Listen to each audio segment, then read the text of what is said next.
the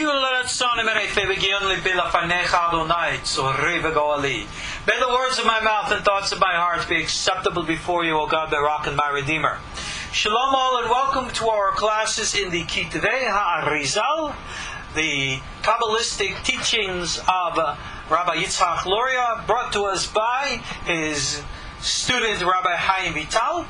We are studying in the 8 gates, which is Rabbi Chaim's compendiums of teachings.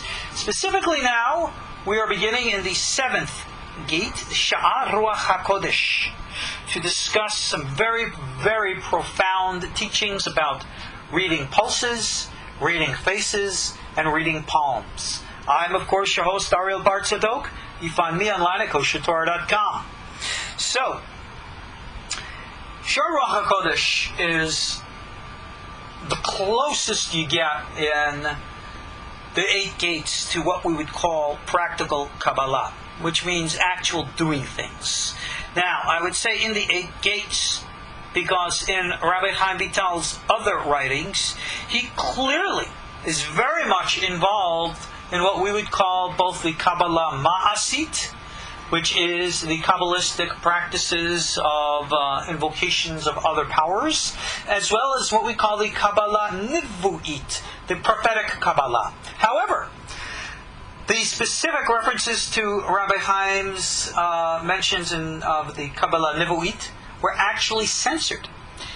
In his famous moralistic text called the Sha'ar Ruah, the Gates of Holiness, which of course we have classes on KosherTorah, it was written in 4 parts, the 4th part being taken from the Abulafia teachings, Chayei Holam Haba, about how to use the names of God with the meditations of the angel names and body positions and breathing techniques and the like. Well, ever since the book was originally published back in the 1600s, some editor made the decision that part 4 was considered too holy to be published. And literally, part 4 of Sha'ar Ruah never saw the light of day, other than in certain manuscript libraries. It wasn't published until the 1990s. And to this day, so many years later, only the Barzani edition out of Israel has actually printed the Sha'ar Ruah, including the long-censored section 4, which dealt with the prophetic Kabbalah. In recent years, there came out a book in Israel called Sefer HaPe'ulot, the book of, if you will, doings or actions, which is a compendium of sorts of Rabbi Chaim's workings with what we would call Kabbalah Ma'asit, interactive with angelic forces. Now, even though there are places in the writings of the Ariel where he says you should not do that, he does explain what that means and what the limitations and parameters of that are. You can look in both the Sha'ar Ruah as well as in the Sha'ar HaMitzvot to see exactly what Rabbi Chaim's teachings are in these matters. But we will discuss that at another time.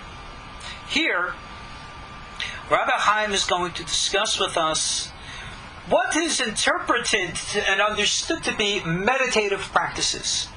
Sha'ar Ruah HaKodesh opens up with a discussion about prophets and spiritual guides, the likes of what we have taught in numerous classes from numerous sources, all readily available on KosherTorah, as you know.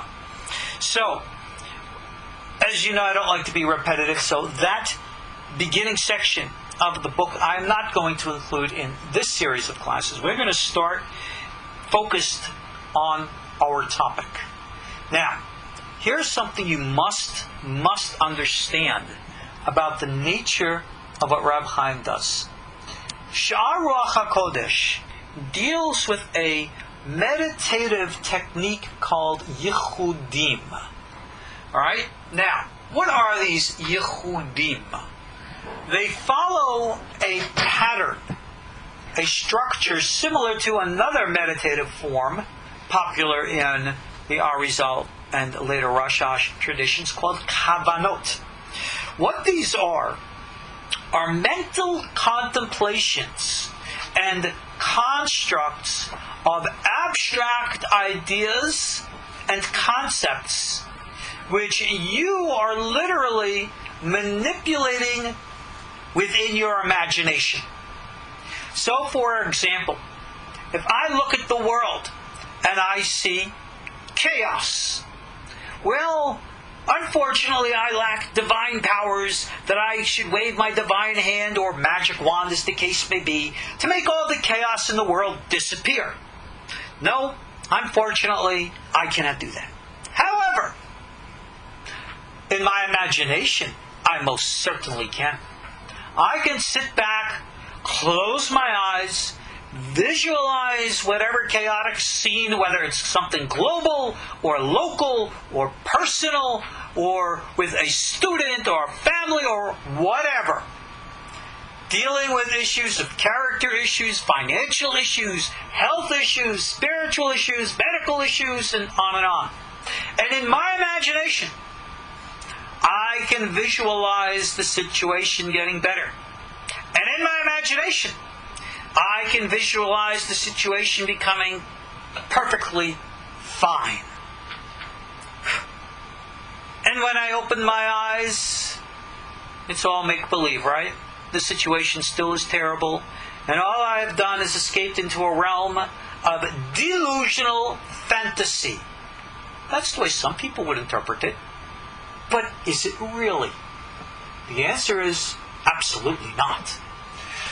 You see, our thoughts definitely are in our minds. That's true. But our minds are not limited to our heads. I have long shared with you issues about psychic, telepathic communication. How there truly is, and now I believe scientifically verified, a level, a strata of a collective consciousness. How minds in the human race are in some ways like a hive mind, all interconnected and all attached. I've shared with you about a program from the Through the Wormhole series, season 2, I think it was episode 5 or 6, about the sixth sense. And I encouraged you to spend $1 or so from Amazon.com, please enter through KosherTorah, and go watch that so you can see the scientific foundations of what I'm talking about. It's important. Why? Because we'll accept things in faith. But I don't want you just to have faith. I want you to have knowledge. This is not subject to opinion. This is now subject to scientific criteria. Palm readings, face readings, pulse readings, as we're about to see, will follow in like kind.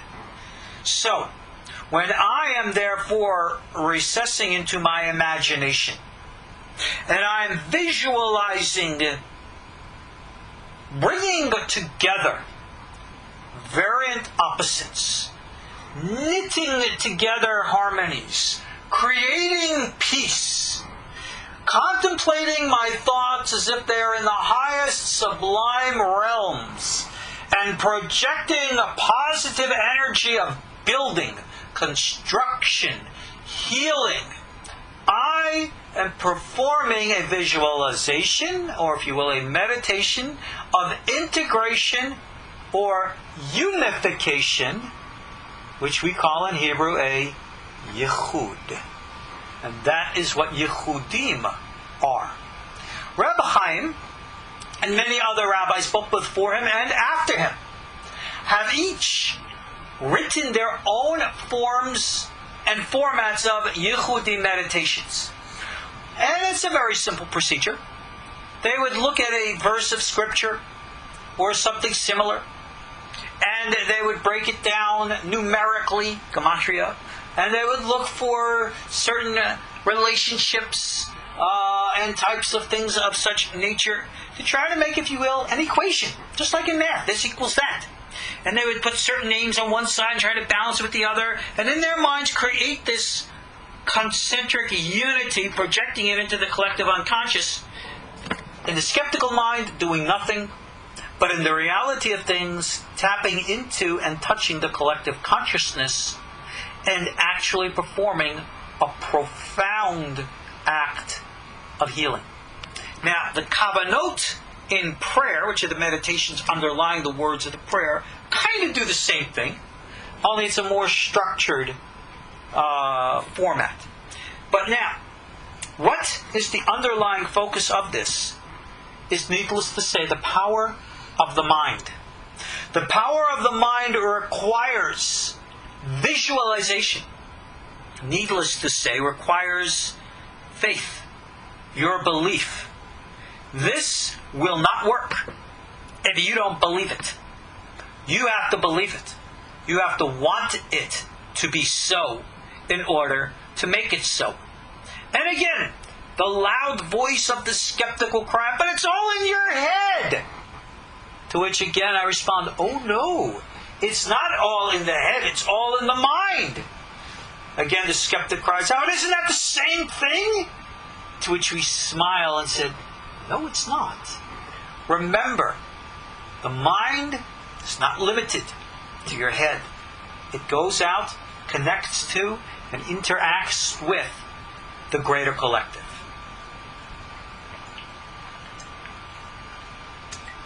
Okily dokily. With that understanding, the mind has the ability to project. Yes? Yes, as we just said. What else can you tell me about a projector? The answer is that it's usually also a receiver. Our minds are two-way radios. Just like you can project out, you can receive in. But now, if what we are receiving are brain waves, thought waves, emotional waves, and the like, and they do exist on the electromagnetic spectrum in the infrared or ultraviolet frequencies, but they do exist. That's been shown. Scientifically, that is. And somehow, some way, we receive them in the brain, or they hit the brain anyway. The problem is, just like these emotional and or mental waves are outside of the scale of visible light, in other words, they are at ultra-low frequency, beneath the infrared, or above the ultraviolet, they are equally invisible to the eye as they are unconscious to the conscious mind. Well, I cannot necessarily train the rods and cones in my physical eye to see above the visual spectrum of light. But I certainly can train my mind to become sensitive to the reception of those other wavelengths which bombard my mind at this very moment. And the purpose of meditation is to cultivate a sensitivity and eventually an expertise in these sensations. Somebody says, does covering the top of your head help in guarding your mind? No, that's a myth. That's actually a cultural myth. It came out of Babylon. It's written in the Tractate Sabbath that one of the great sages, when he was a child, an astrologer said that he's going to grow up to be a thief, and his mom put something on his head to make him always have the fear of God, and it kind of stuck as a tradition. For men to wear a head covering to this very day is just a pious custom. There's absolutely no obligation for any man, rabbi, ultra-orthodox, whatever, to cover his head. The language in the Code of Jewish Law, even in the Zohar, is very clear. It advises somebody to cover their head, but it cannot obligate you to. Married women, from the point of modesty, are supposed to cover their hair in those places where their hair is covered. I encourage you to go online. You can look up different Sephardic opinions, and you will find that there are modern Sephardic opinions from Moroccan and other Sephardic rabbis who are rather lenient with women, not married women, that is, today, not covering their hair. I don't wish to encourage or discourage, but I don't want you to think mythologically that somehow it is magic. There is no such thing as magic. psychic reality is a science. It is not magic. But moving right along, thank you for that question. With regards to receptivity, there are many, many different ways to cultivate receptivity. One of the best that I have found, actually, has always been a healthy body leads to a healthy mind. You long well know how I've taught about being able to understand and practice proper health, which I've always included elements of Chinese, specifically Chinese martial arts. Why that? Because martial arts, for me, is not just how to punch and kick and beat up the bad guy. If that were the case, I would be a proponent of things like Krav Maga, which I do support and encourage people to learn.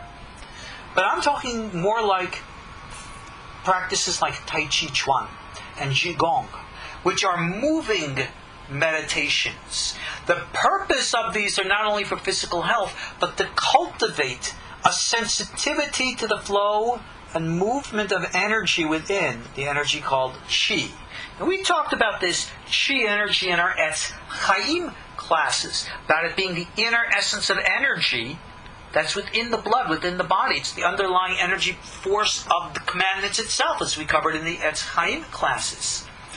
Well, we're going to find out much more about Qi in our class here on pulse reading. So, this is what we must understand. Cultivating a sensitivity to energy is everything. In our Jewish traditions, these practices have, for the most side, fallen by the wayside. They were practiced by a small group of souls called the Bnei Aliyah, the sons of ascent.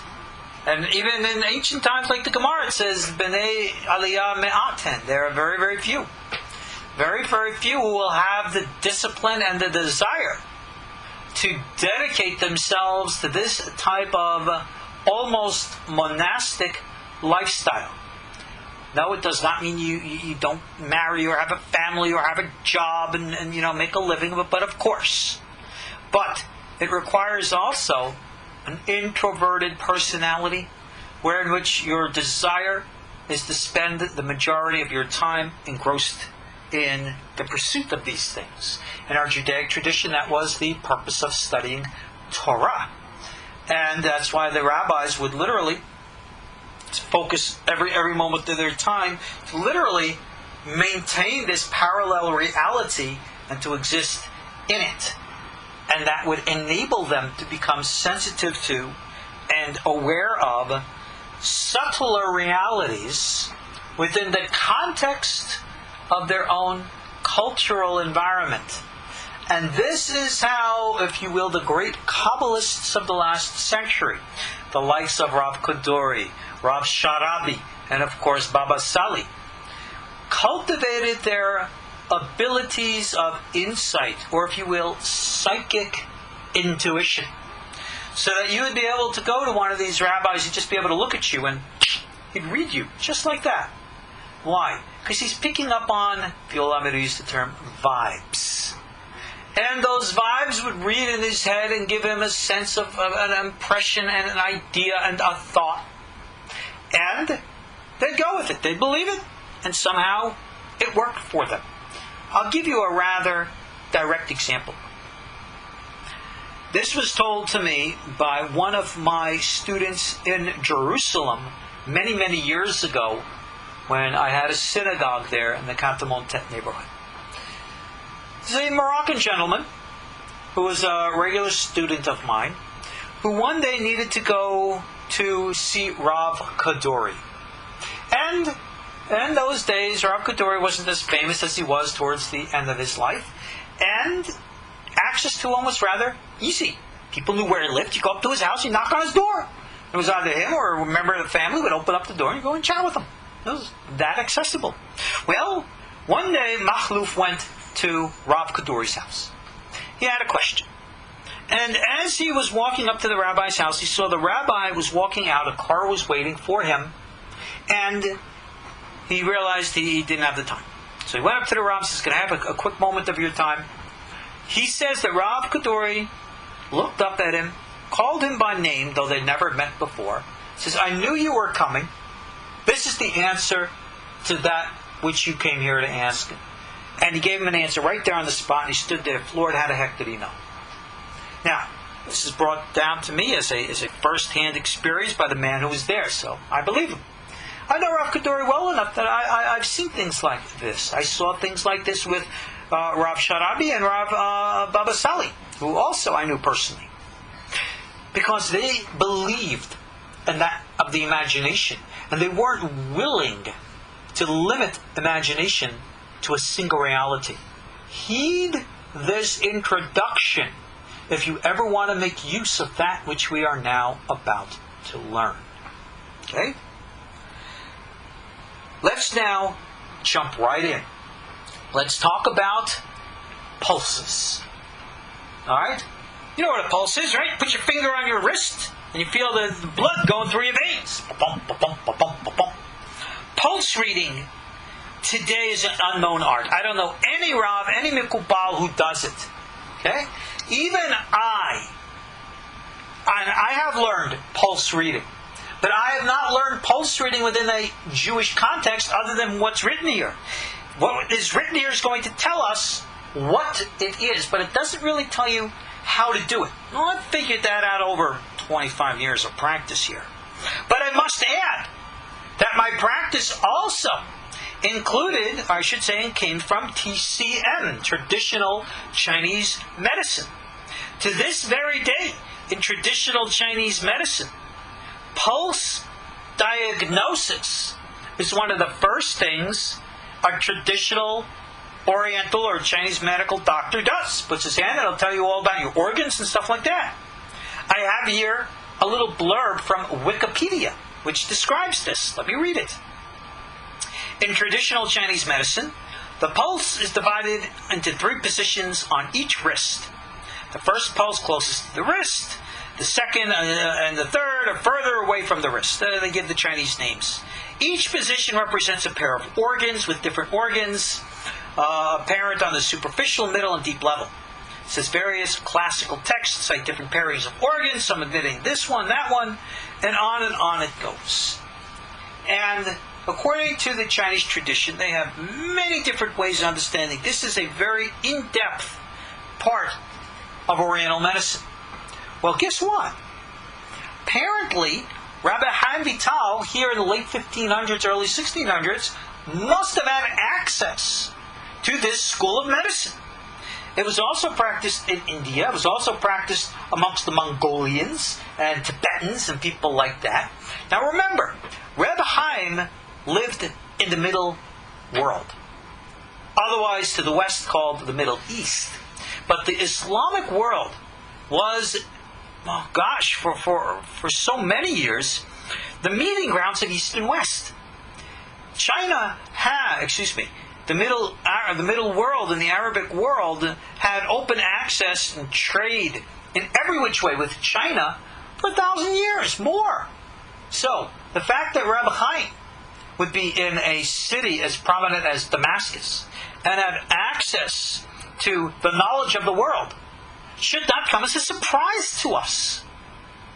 And, as we're about to see as we read in, he even quotes a system of pulse readings from the Tikkun Zohar, written hundreds of years before him, and again, suspect coming from the Islamic world of literature and education, which shows an exposure and a connection to East and West.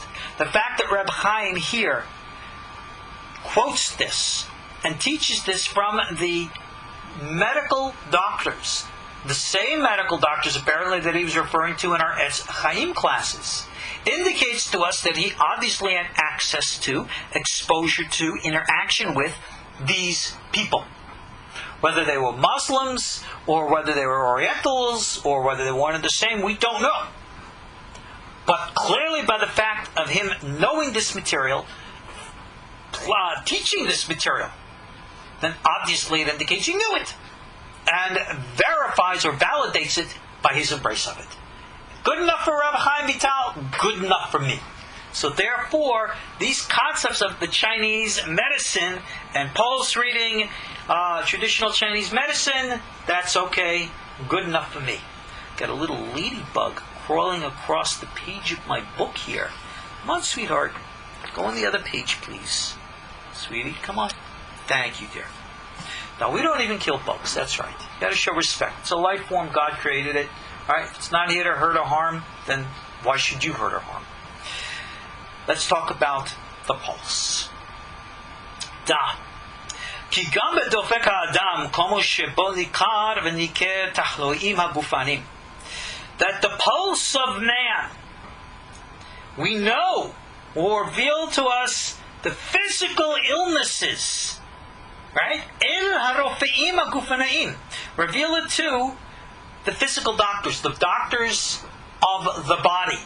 So he knew that they would be able to read illness by the pulse.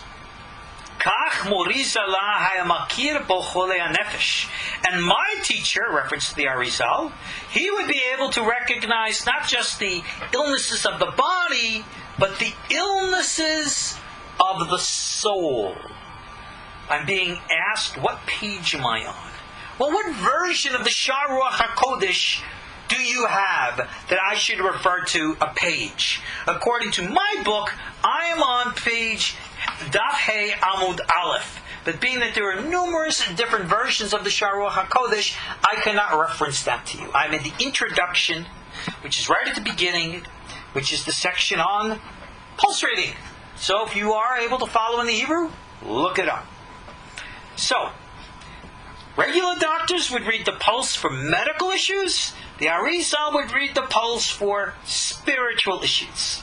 As he would feel the pulse. The Sod ha'anyan who say, the secret of this is such. Da, know this. Kihine, ha'adam ha'alyon huza. Supernal man is ze'er anpin. Alright? We've already explained, and he gives here a reference to the Eschaim. The secret of the verse, Kulam b'chokhma asita. Everything is made in wisdom. A quick reference to what this means is simple. That there is the human being below. There is the true essence of our humanity, which we call our soul. And that this, as it says in the Bible, we're made in the image of God, is patterned after the image of what we symbolically refer to as supernal man, Adam Elyon, and that is a reference to the face of God which we are able to perceive, called the small face of God, otherwise in Aramaic, Ze'er Anpin. So whenever we refer to God, we are talking about God as God can be perceived by humanity. And needless to say, knowing the full essence of God is beyond us. We can only know that element of God which is revealed to us. So we symbolically refer to that as God's smaller face. Ze'er Anpin. We, humans, are created in the image of God, but we're created in that image of God. The image of God that we can perceive within the context of the reality in which we live. Now, that realm and world is called Atzilut. That is said to be a domain, a level of consciousness above mind, or if you will, concealed mind, the unconscious mind. Okay?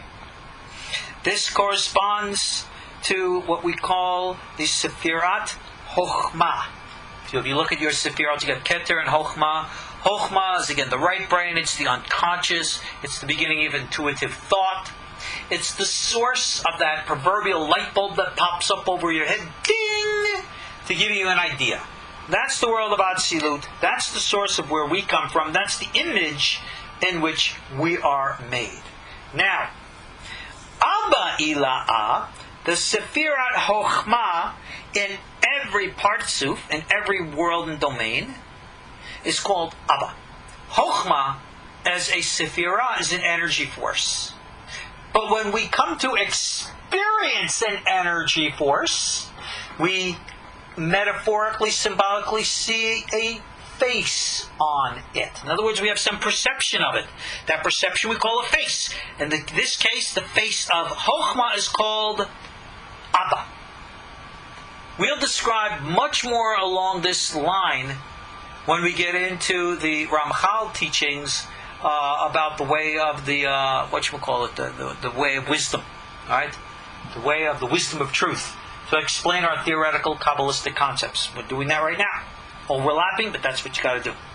So, the upper father we call Chokhmah, and that is said to be the Chiyut Kol HaAtzilut, the life force of the psychic, the intuitive, which we perceive. Remember, that's why it's called a face. That is said to be the life force that flows through us.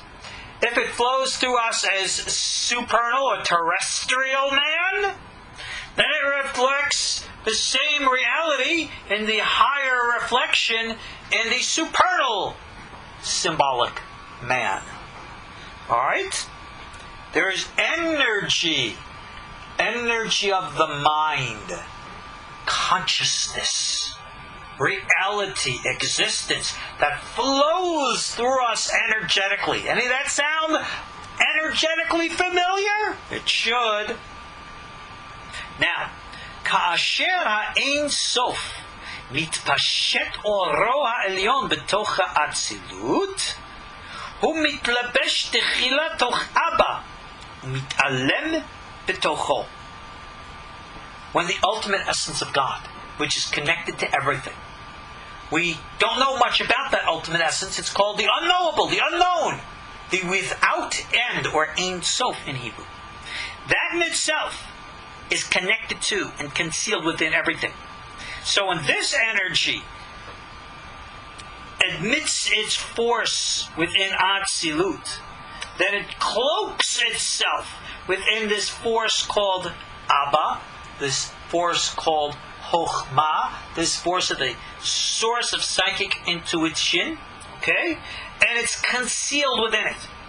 So every layer of consciousness has deeper levels of consciousness within it, which we are oblivious to, disconnected from, unconscious of, until we can evolve to a higher level of sensitivity, which might require us to shed our human physical Homo sapien visage and arise to a higher life form. Now, if that's meant to be, then I guess it will. Now, once this Ein Sof cloaks itself within the Atzilut, which is Abba, then this force of Abba that we say is within all of Atzilut emanates throughout that entire domain. Alright? What does that mean? That the essence of unknowable God just doesn't enter in like a little tip-top drop at some source. No. It permeates everything, everywhere, and yet it's invisible therein because we don't get it. Practical? Let's be practical. Consciousness. Does the parts of your body have its own consciousness? Or does consciousness exist exclusively in the brain? If you answered that the latter, that exists exclusively in the brain, you're wrong. And I believe that there is enough medical science today to even validate that. The cells of our body, every one of them everywhere, has a sense of knowing, remembering, being aware. There is that inflowing energy in everything. And that is how come the ability to become sensitive exists. Because we can touch anything, anywhere. And if we are sensitive and aware of that energy within, we can receive it, interpret it, and communicate it. So, b'toch Abba, miluvash u'mutznach chiyut kol ha'atzilut.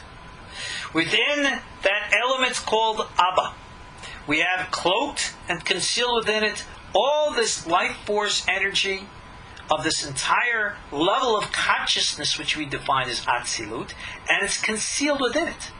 Now, by the power of this Abba, this level of mentality, it says here, Sho'abim kol ha'atzilut ha'elyon, ha'chiyut ha'elyon, the world of Atzilut, through that element of Abba within it, the source of the psychic intuitive within our source above, is able to draw from an even higher source, which we call the Ein Sof, and that serves as the life force energy, which gives rise to that higher sublime level of consciousness. This then is the secret of what it says in Psalms, Kulam behochma asita.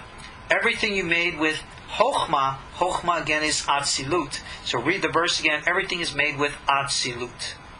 So this realm called Atzilut, this realm called Chochma, that psychic, intuitive level of consciousness, exists in everywhere, in everything. And in that is the raw life force energy of sentient consciousness, so high and sublime that we can't grasp it. Moving right along. Hine, ha-chochma hazo mitpashet bebechinot havaredim ve'ha'urakim shel adam ha'chiyuni shel adam. This life force energy that we say emanated from this domain called Chochma, this Atzilutic plane, which as it materializes here on earth inside us, is our life force energy. And this radiates through all the veins and all the arteries of the blood which gives us life. So, somebody in text is saying, is the Atzilut the world of the Sefirot? Everything is a world of Sefirot.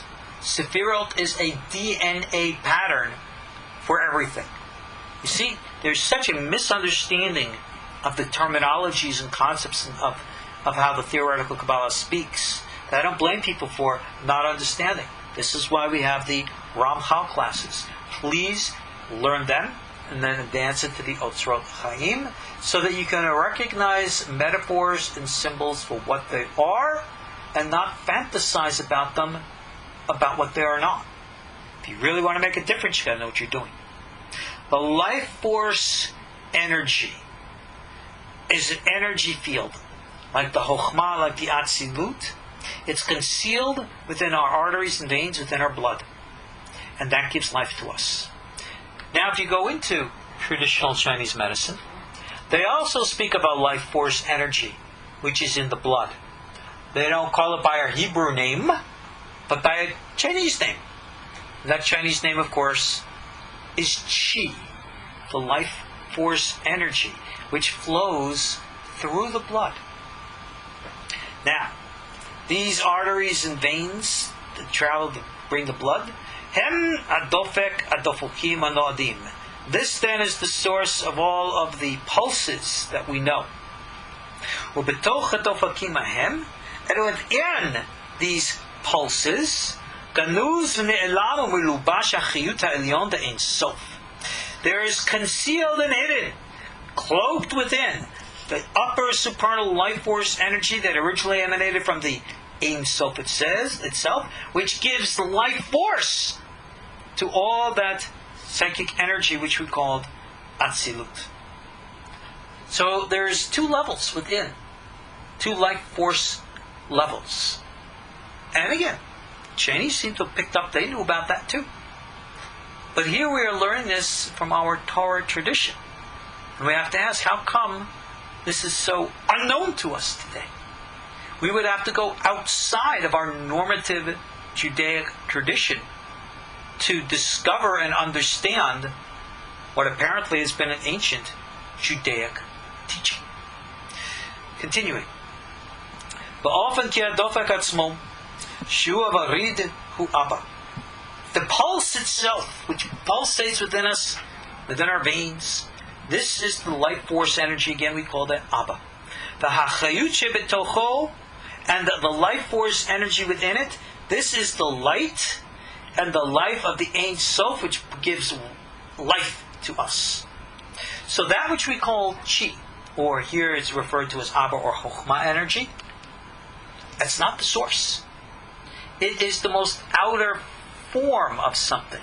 Even this energy has an inner element which interacts with itself in the form of relationship which we would call body and soul. You have energy and then subtler energies. And now he states, "V'kvar yadata ki kolo itbarir b'machshava." Everything is sifted by the power of the mind. As it's written in the Zohar, that all of what we call the shach nitzotzot itbiriru b'machshava are all sifted and refined in the power of the mind. What does that mean? Like we've said, the power of the mind is everything. You will never be able to cut open your veins or arteries and extract Chokhmah, Abba, or Chi energy. No. But the energy's there. The life force energy is there. And it's something of some tangible nature.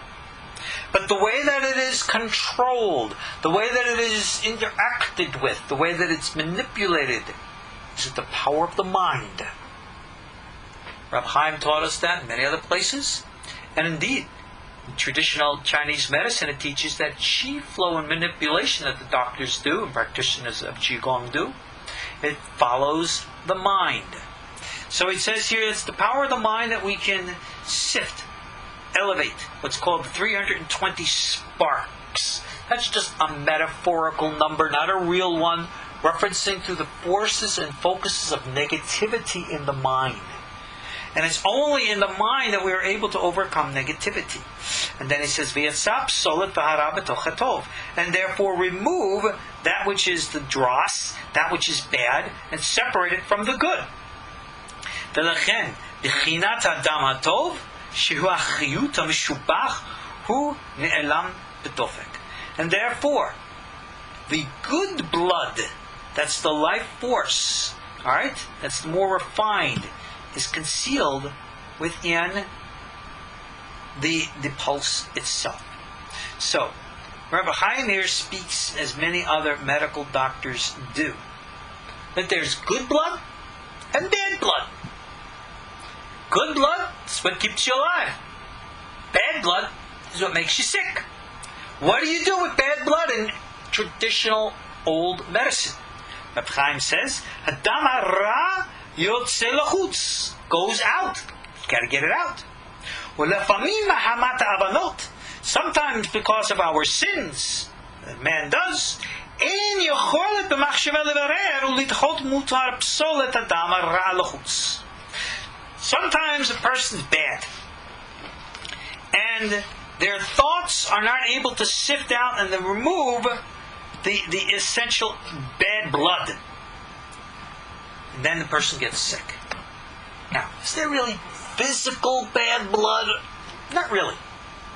But there is energy. When you and I perform deeds, feel feelings, speak words, think thoughts, unconsciously or consciously, we're creating vibes. We're creating energy.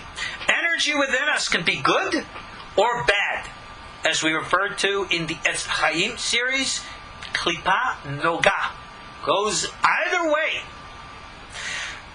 When our negativities and our bad behaviors overwhelm us, then our imaginative faculty of weaving and integrating unifications just doesn't work.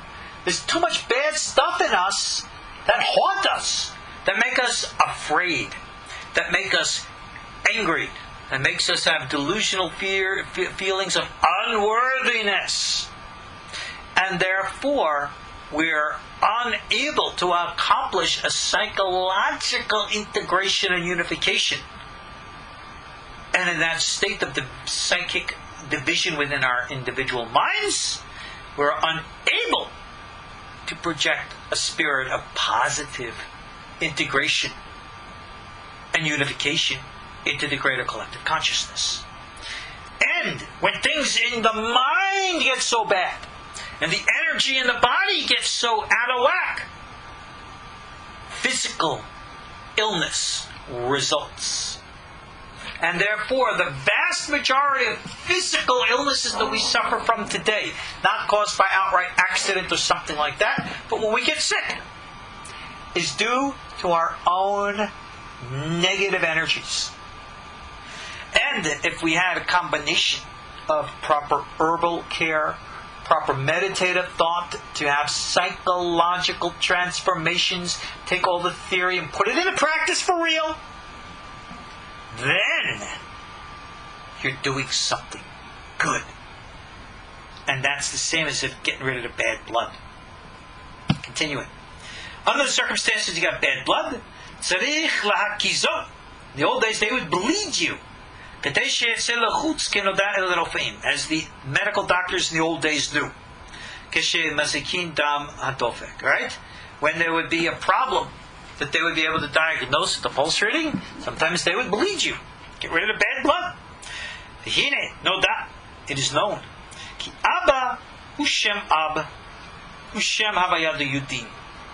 Whenever we refer to the experience of God in the element which we called Abba, Chokhmah, intuitive psychic perception, that part of God which we perceive through psychic intuitive perception, that's what we call Abba.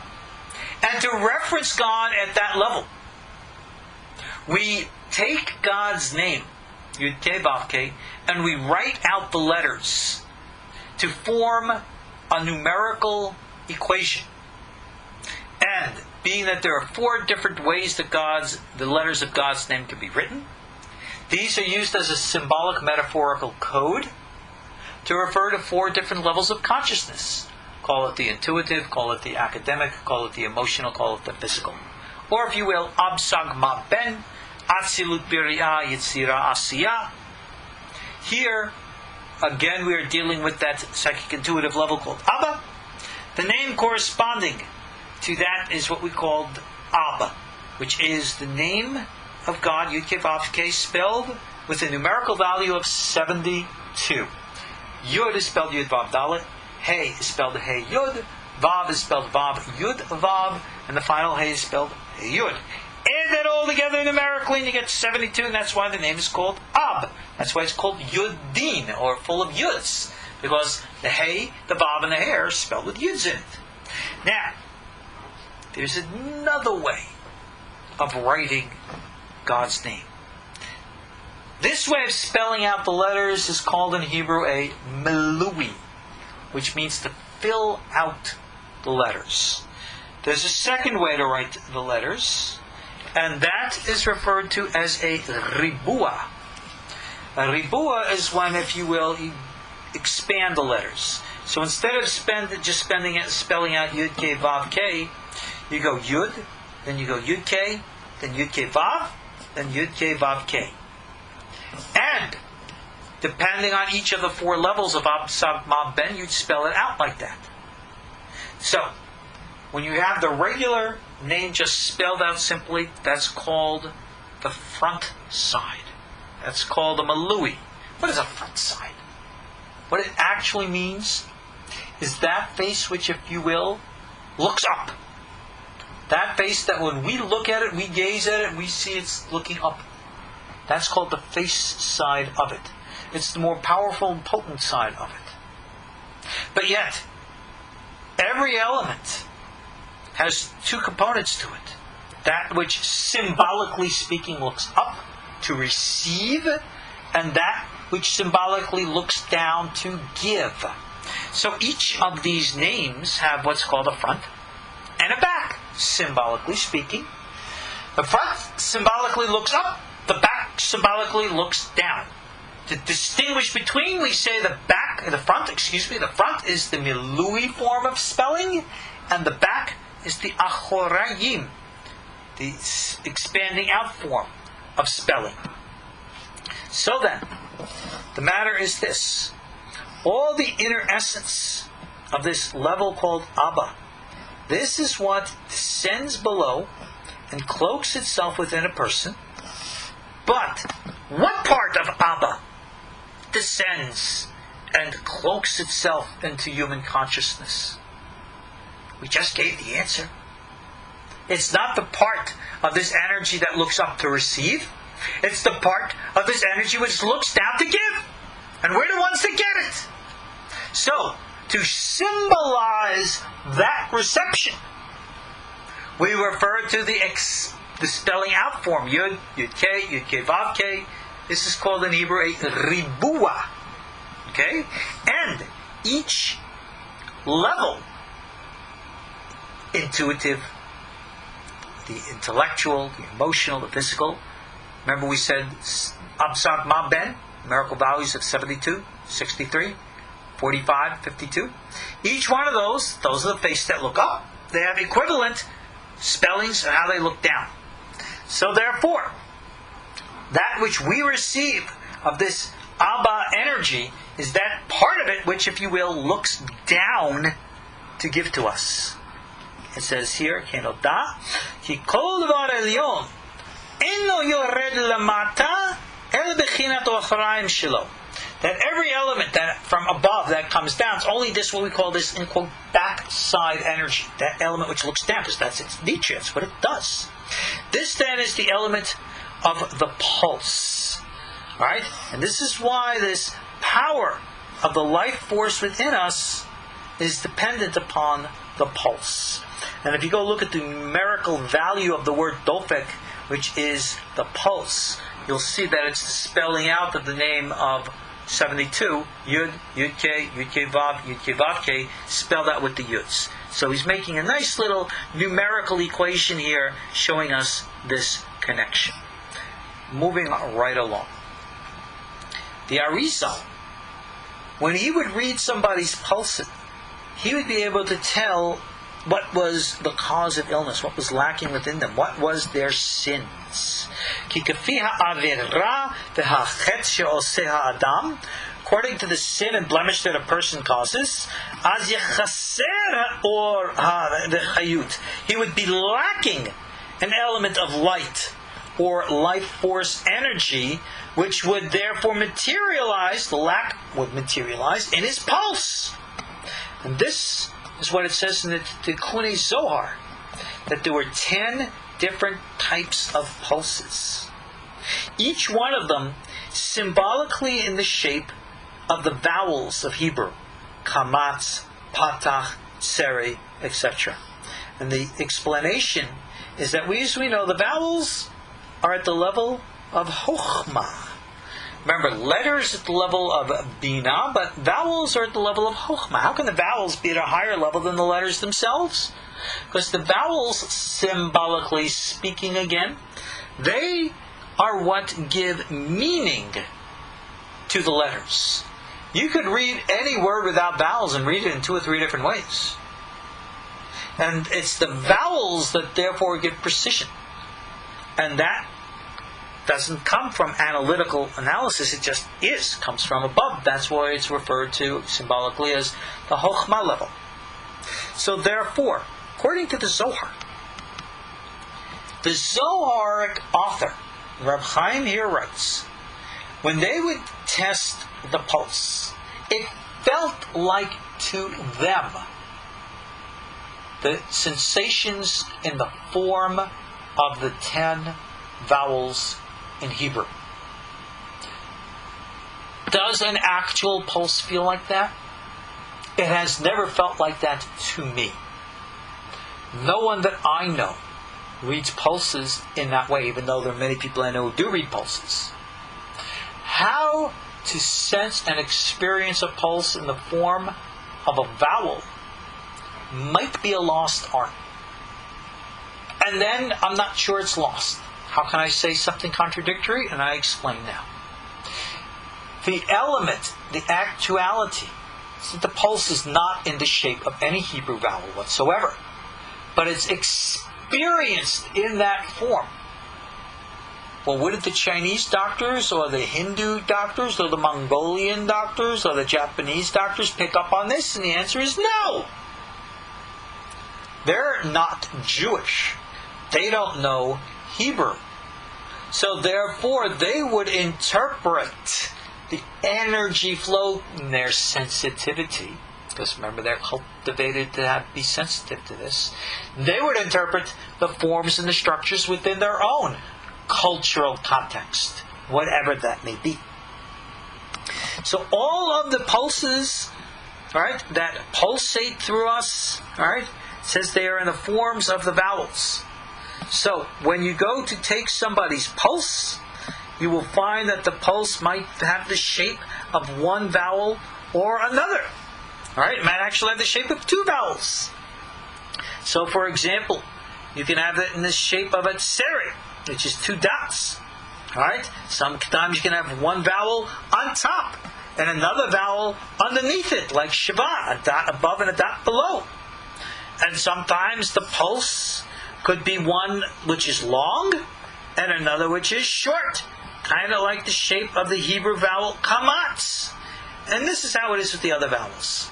So in other words, due to the awareness of the Hebrew language, due to the familiarity with the shape of the Hebrew vowels, the Jewish pulse reader, trained in this system, aware of his own cultural expression, would interpret the pulse readings within the cultural context of its reading. So therefore, a Jewish pulse reader, based upon the Zoharic principle, if he's picking up a Hebrew vowel, which you and I might feel differently, but say somebody does, they can therefore say, I feel a shvat, I feel a tseri, I feel a kamas. Big deal. Who cares? The next important question is what must be answered, and that is, what does that mean? So, this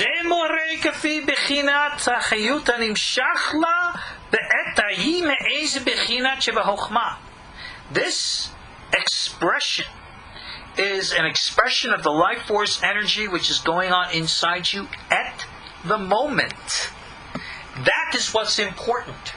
That you're able to recognize the subjectivity of this and recognize it within a context. In other words, if you're looking for a textbook, this feels like this and it means that.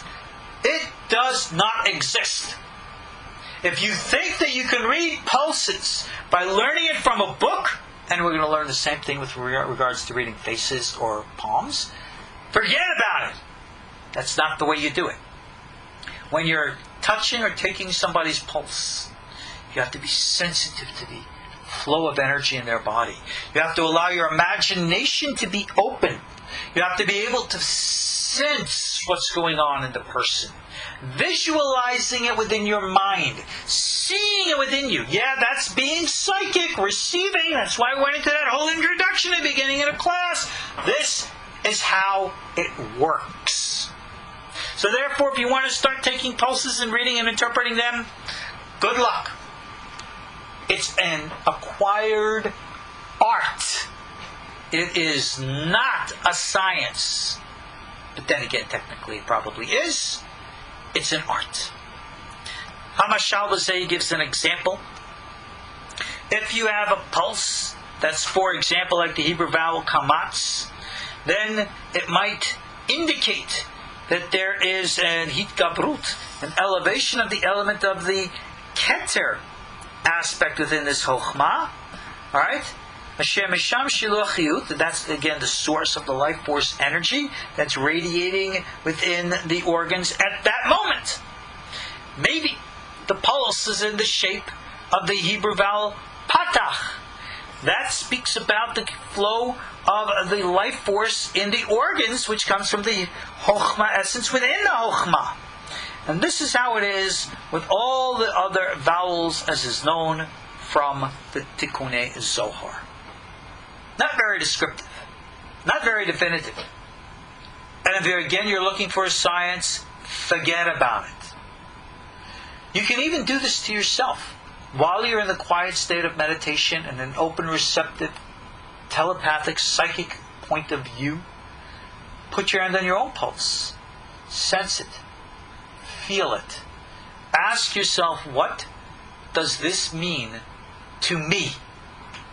And keep your hand there, feel the pulse, and begin to receive impressions, visualizations in your head.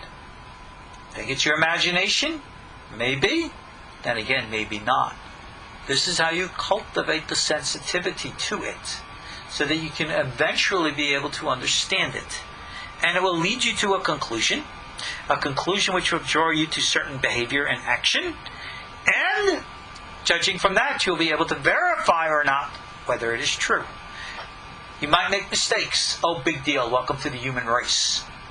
But when you cultivate the sensitivity and you become good at this, then you will know. And no more needs to be said. Sometimes the text says that you will find two different vowels operating at once, like a shva, or a tseri, or a shva, and a kametz, etc., and so on. But no. With all of this that you should know as it is known, these will reveal a person's lackings, their sins. It should be able to detect to you the blemishes of the soul. Because the pulse, if it's like in the shape of the kamatz vowel, that will show that there's a chet, a sin, a blemish in the keter level. So whatever sephirah, or let's say this, whatever vowel you sense corresponding to a sephirah, that's where a blemish exists. Remember, the Ari'zal's focus wasn't so much on illness of the body. That you go to your traditional Chinese doctor. He was concerned about illness of the soul. So that sephirah, or that vowel form, which was prominent, indicated a blemish in a certain sephirah. And that is how he was sensitive to tapping the pulse. V'lachen uha mitkaber, that's why that element arises at that time, to show you the power that is lacking because of the sin. Ki adraba, im anu re'im shebechinat achad goveret, yoreh al chesaron. Anything that's dominant is showing us that which is lacking. Alright?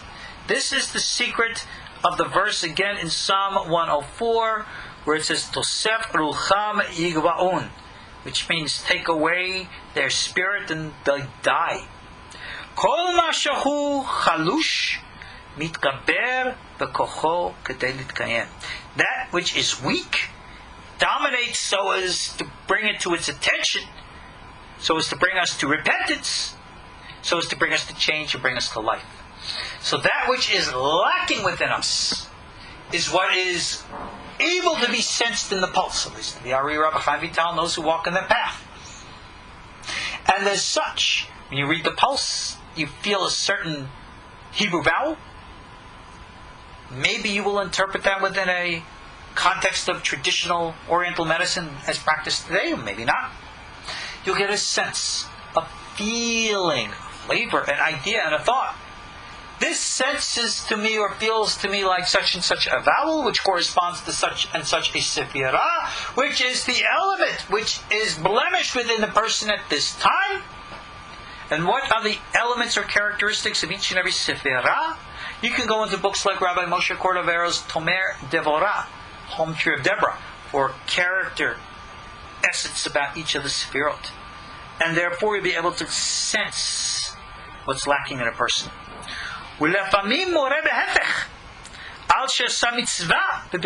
Says sometimes the opposite will occur. And indeed, you can know about something good that someone has done. But he says, we don't really know how to do that. That concludes Rabbi Hayim Vital's teachings on pulse reading. Now, again, why this is important is to help us know and to understand the art of this. Like I gave you the example earlier in the practice of exercise in Qigong and Tai Chi. Many of you might have seen that slow-moving martial arts and you wonder, well, how good is it? The answer is it's considered the best. How can something slow be the best? Because you're cultivating not muscle strength, but energy strength. which then enables you to move like whip lightning. And that's something very impressive. So ultimately that is the cultivation of the energy. It takes time, it takes meditative practice and experience to be able to get to that point.